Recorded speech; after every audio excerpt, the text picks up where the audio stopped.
আসসালামু আলাইকুম। ইফাতারা শরীফে আমন্ত্রণ জানাচ্ছি এনটিভির মধ্যাহ্নের খবরে। ৩৫ বছর পর আজ অনুষ্ঠিত হতে যাচ্ছে দেশের ২৩তম রাষ্ট্রপতি নির্বাচনের ভোট গ্রহণ। সরকার দলের প্রার্থী মির্জা ফখরুল ইসলাম আলমগীরের বিপরীতে বিরোধী জোট থেকে নির্বাচন করছেন অবসরপ্রাপ্ত কর্নেল অলি আহমদ। দীর্ঘ ৩.৫ দশক পর দেশে আবারও সরাসরি ভোটাভুটির মাধ্যমে রাষ্ট্রপ্রধান নির্বাচনের এক ঐতিহাসিক মুহূর্ত তৈরি হয়েছে। এই নির্বাচনে ভোট দেবেন সংসদ সদস্যরা। মোট ভোটার সংখ্যা ৩৪৯ জন। ভারপ্রাপ্ত রাষ্ট্রপতি স্পিকার হাফিজউদ্দিন আহমদ এবং ভারপ্রাপ্ত স্পিকার কায়সার কামালও এই নির্বাচনের ভোটার। ইতোমধ্যে নির্বাচন আয়োজনের সব ধরনের প্রস্তুতি সম্পন্ন হয়েছে। সংসদ ভবনকে ঘিরে গ্রহণ করা হয়েছে কড়া নিরাপত্তা ব্যবস্থা। প্রধান নির্বাচন কমিশনার ও রাষ্ট্রপতি নির্বাচনের রিটার্নিং অফিসার এএমএম নাসিরুদ্দিন জানিয়েছেন, ভোট গ্রহণ শেষে তাৎক্ষণিকভাবে ফলাফল ঘোষণার পর দ্রুত সময়ে গেজেট প্রকাশ করা হবে। আগামীকাল সন্ধ্যা 7:30টায় বঙ্গভবনের দরবার হলে শপথ নেবেন নতুন রাষ্ট্রপতি। 1991 সালের রাষ্ট্রপতি পদে প্রথম ভোট অনুষ্ঠিত হয়েছিল। এবার হতে যাচ্ছে নির্বাচন দ্বিতীয়বারের মতো, যাতে সরাসরি ভোট দেবেন সংসদ সদস্যরা। এ বিষয়ে আরও জানতে যাচ্ছি জাতীয় সংসদ ভবন এলাকায়, সেখানে আছেন স্পেশাল করেসপন্ডেন্ট হাসান মাহমুদ। হাসান, রাষ্ট্রপতি নির্বাচন ঘিরে প্রস্তুতি কেমন দেখছেন এবং সরকার দলীয় সংসদ সদস্যরা কি আসছেন কিনা?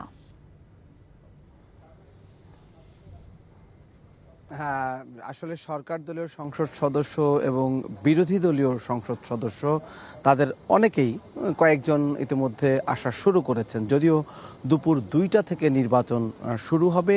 এই নির্বাচনটি বাংলাদেশের ইতিহাসে রাষ্ট্রপতি অর্থাৎ স্বাধীন বাংলাদেশে ইতিহাসের রাষ্ট্রপতি নির্বাচনের দ্বিতীয় পর্যায়ে অর্থাৎ দ্বিতীয়বারের মতো রাষ্ট্রপতি নির্বাচন অনুষ্ঠিত হচ্ছে। এর আগে আসলে রাষ্ট্রপতি পদে বিনা প্রতিদ্বন্দ্বিতায় নির্বাচিত হয়েছিলেন বেশিরভাগ, এবং এই ৩৫ বছর পরে এই নির্বাচনকে ঘিরে তাই মানুষের আগ্রহ যেমন আছে, তেমনি একটি গণতান্ত্রিক প্রক্রিয়া চর্চার জায়গাটাও আবার উন্মুক্ত হলো, এটাই মনে করা হচ্ছে। কড়া নিরাপত্তা নেওয়া হয়েছে সংসদ ভবনকে ঘিরে, কারণ রাষ্ট্রপতি নির্বাচন, এখানে ভোটাররা হচ্ছেন এমপি অর্থাৎ নির্বাচিত সংসদ সদস্য।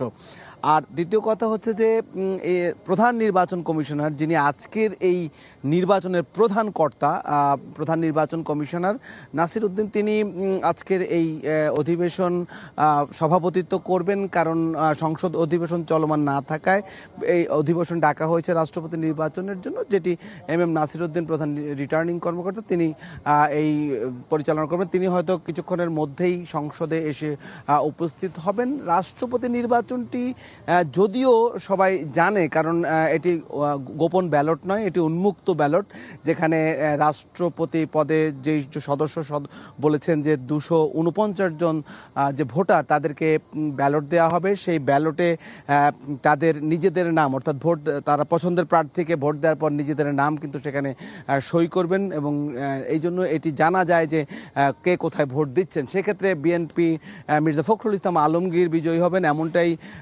এখনো নিশ্চিত ধারণা করা হয়। তবুও কর্নেল অলি আহমেদ তিনি বিরোধী জোট থেকে প্রার্থী রয়েছেন।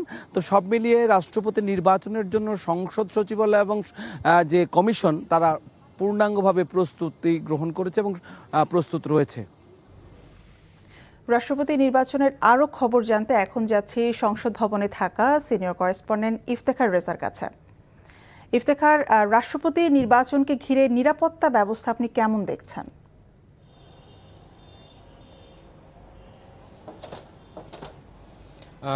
রাষ্ট্রপতি নির্বাচন যথারীতি আর কিছুক্ষণের মধ্যেই অনুষ্ঠিত হতে যাচ্ছে। আমরা যতটুকু জানি বেলা 2টা থেকে বিকেল 5টা পর্যন্ত ভোট গ্রহণ হবে, এবং এটি এই আনুষ্ঠানিকতা ঘিরে মূলত আইন শৃঙ্খলা রক্ষাকারী বাহিনীর যারা সদস্য রয়েছেন, বিভিন্ন সংস্থার যারা সদস্য রয়েছেন, তারা ইতিমধ্যে আসতে শুরু করেছেন এবং তারা তাদের অবস্থান নিশ্চিত করছেন। বিশেষ করে পুলিশ, বিজিবি, র্যাব, বিজিবি না দুঃখিত, এবং এর সাথে এসএসএফ এর আমরা যারা সদস্য রয়েছেন তাদের গাড়ি যাতায়াত করতে দেখেছি, এবং যে নিরাপত্তার যে বিষয়টি, নিশ্চিত নিরাপত্তার যে বিষয়টি, সেটি নিশ্চিত করার জন্য আইন শৃঙ্খলা রক্ষাকারী বাহিনীর সদস্যরা কাজ করছেন।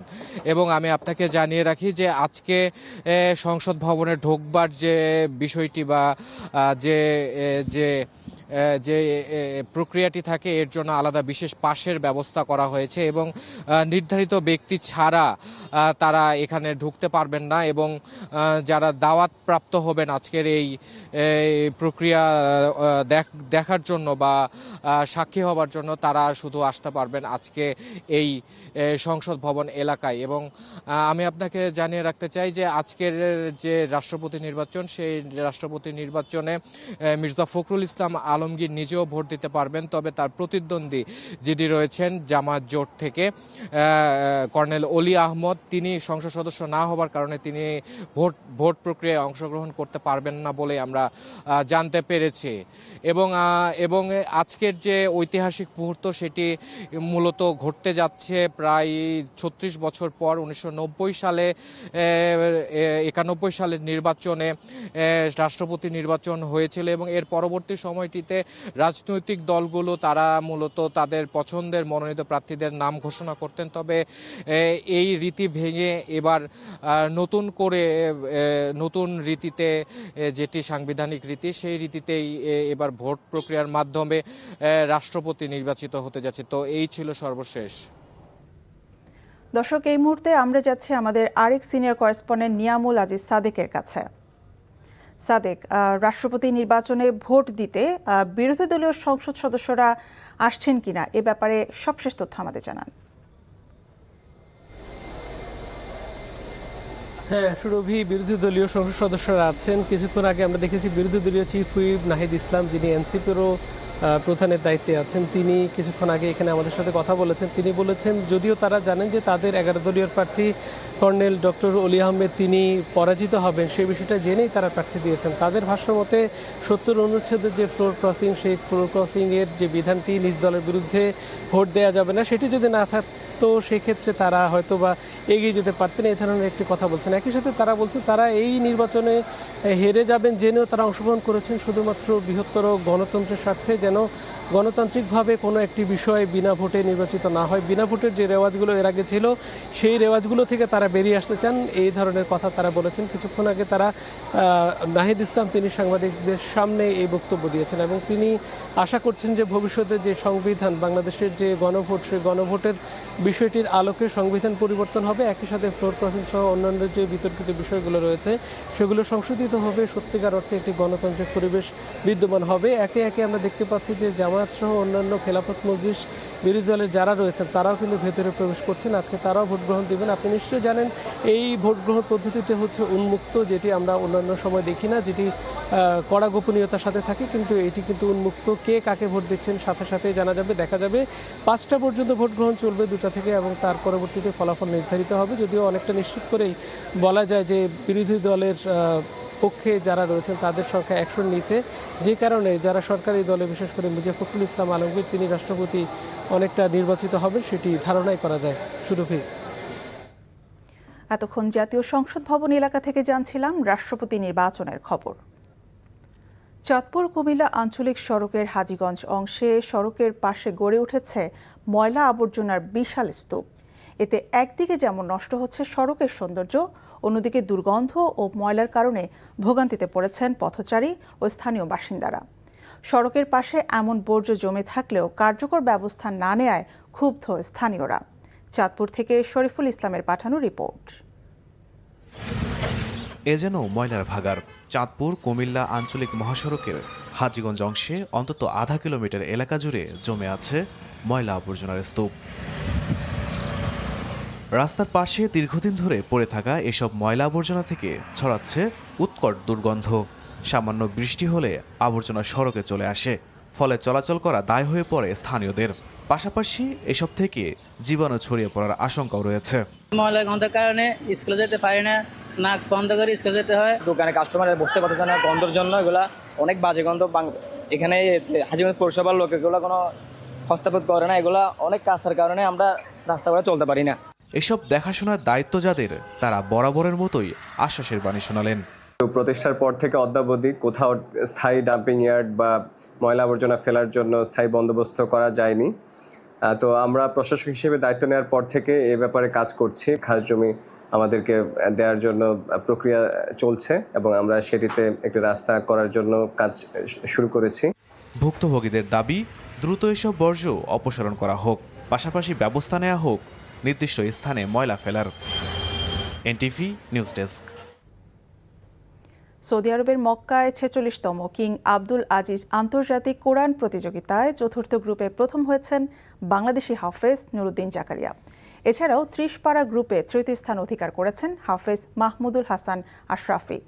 মক্কার মসজিদুল হারামে গতকাল কোরআন হিফজ তিলাওয়াত এবং তাফসির প্রতিযোগিতার ফাইনাল অধিবেশনের পুরস্কার বিতরণী অনুষ্ঠিত হয়েছে। বিশ্বের ১৩৩টি দেশের প্রতিযোগীদের পেছনে ফেলে প্রথম স্থান অর্জন করেন হাফেজ নুরুদ্দিন জাকারিয়া। কলকাতার আবাসিক হোটেলে অগ্নিকাণ্ডে আজকের পত্রিকা ও চ্যানেল 9-এর কুষ্টিয়া প্রতিনিধি দেবাশিস দত্ত, তার স্ত্রী আফসানা সিম্মিন, ছেলে স্বর্ণশীষ দত্ত ও শ্বশুর আকরাম আলী নিহতের ঘটনায় পরিবারে চলছে শোক। মরদেহের অপেক্ষায় নিহতের পরিবার ও স্বজনরা। সাংবাদিক দেবাশিস দত্তের মর্মান্তিক মৃত্যুর খবরে বুধবার রাতে তার কুষ্টিয়া শহরের আরোয়াপাড়ার বাসায় যান সদর আসনের সংসদ সদস্য মুফতি আমির হামজা ও জেলা বিএনপির আহ্বায়ক কুতুবুদ্দিন আহমেদ। পরে তারা শোকাহত পরিবারকে সমবেদনা জানানোর পাশাপাশি সাংবাদিক দেবাশিসের পরিবারের পাশে থাকার অঙ্গীকার করেন। অসুস্থ স্ত্রীর চিকিৎসার জন্য গত ৩ আগস্ট দেবাশিস দত্ত ভারতের ব্যাঙ্গালোরে গিয়েছিলেন। ১৯ আগস্ট তার দেশে ফেরার কথা ছিল। এই ছিল মধ্যাহ্নের খবরে। এই খবরের ভিডিও সহ আপডেট জানতে ভিজিট করুন এনটিভি অনলাইন www.ntvbd.com। এছাড়াও এনটিভির জনপ্রিয় সব অনুষ্ঠান এবং খবরের আপডেট জানতে ভিজিট করুন আমাদের ইউটিউব ও ভেরিফাইড ফেসবুক পেজ। দুটায় দুপুরের খবর দেখার আমন্ত্রণ রইল। ধন্যবাদ সবাইকে।